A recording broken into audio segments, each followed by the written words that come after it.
Giả danh công an để hướng dẫn cài ứng dụng VNeID giả mạo chứa mã độc rồi chiếm quyền kiểm soát điện thoại của nạn nhân.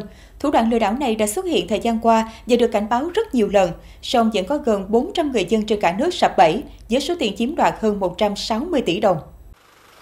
Theo cơ quan công an, từ tháng 2 năm 2025, nhóm tội phạm lập công ty ma tại tỉnh Srevin, Campuchia, hoạt động gần cửa khẩu Ba Vét, Mộc Bài. Chúng giả danh công an, hướng dẫn cài đặt ứng dụng VNeID giả mạo có chứa mã độc để chiếm quyền điều khiển điện thoại, rút tiền trong tài khoản ngân hàng và chứng khoán của nạn nhân.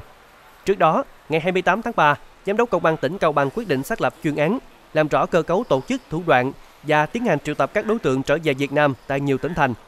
Đến nay, cơ quan cảnh sát điều tra đã khởi tố vụ án, khởi tố 39 bị can về hành vi sử dụng mạng máy tính, mạng viễn thông, phương tiện điện tử để thực hiện hành vi chiếm đoạt tài sản.